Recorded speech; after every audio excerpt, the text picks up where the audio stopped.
சூரியகுமார் யாதவ் அவர்களுடைய ஸ்டாட்ஸையுமே பார்த்துருவோம். T20 இன்டர்நேஷனல்ஸ பொறுத்தவரைக்கும் 2025ல அதாவது அவருடைய இந்த கம்பேக் வருஷம் அப்படின்னு சொல்லலாம். அவர் வந்து ஒரு ஒரு என்ன கம்பேக் சொல்லலாம்? ஒரு புவர் ஃபார்ம்க்கு கம்பேக்ன்னு சொல்லலாமே.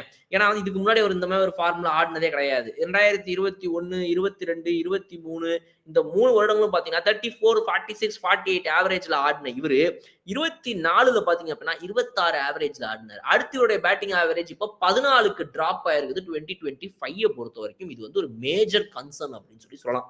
இந்த வருஷம் 19 மேட்ச்ல ஒரு ஹாஃப் செஞ்சுரி கூட போடல. அவருடைய ஸ்ட்ரைக் ரேட்டும் டிராப் ஆயிருக்குது. வெறும் 126.41. இவர் நம்ம T20 இன்டர்நேஷனல் டீமுடைய கேப்டன். கேப்டனோட ஃபார்ம் 126 ஸ்ட்ரைக் ரேட்ல T20 இன்டர்நேஷனல் ஃபார்மட்ல இருந்துச்சுன்னா 126 ஸ்ட்ரைக் ரேட். நோட் பண்ணிக்கங்க. என்ன ஒரு கவலை இருக்கும் அப்படின்றதா இப்ப இங்க பெரிய ஒரு விஷயமா ஓடிட்டு இருக்குது. ஏற்கனவே டாப் ஆர்டர்ல சுப்மன் கில்லுடைய ஃபார்ம் டிக்ளைன். சுப்மன் கில்ல தாண்டி இந்த பக்கம் திரும்பி பார்த்தீங்க அப்படின்னா, நம்ம சிவம் தூபேங்கிறவர் வந்து அவர் உண்மையாவே ஃபைனல் ஓவர்ஸ் அடிக்கக்கூடிய ஹிட்டர் தானா? அப்படின்னு அவருக்கே சந்தேகம் வர அளவுக்கு அவரோட ஃபார்ம் இருக்குது. அப்படி இப்படி தட்டி தடுமாறி அவர் எங்கேயாவது போய் அவருக்கு பதில் ரிங்கு சிங்க கொண்டு வரலாம்ப்பா, இதுப்பா அதுப்பான்னு யோசிச்சா இந்த பக்கம் நடுவுல கேப்டன். இதுக்கப்புறம் கேப்டன்சியே யாராவது மாத்தி கொடுக்க முடியுமா? இல்ல. 2026 T20 வேர்ல்ட் கப் பொறுத்தவரைக்கும் இவர் தான் கேப்டன். ஆனா ஃபார்மை எப்படி இவர் அட்ரஸ் பண்ண போறாரு? எல்லா பிட்ச்லயும் இன்ஸ்டிங்டிவா டபக்கு டபக்கு டபக்குன்னு இந்த ஃபிளிக் அடிக்கிறதுங்கிறதுலயே பாதி தடவை அவுட் ஆறாரு.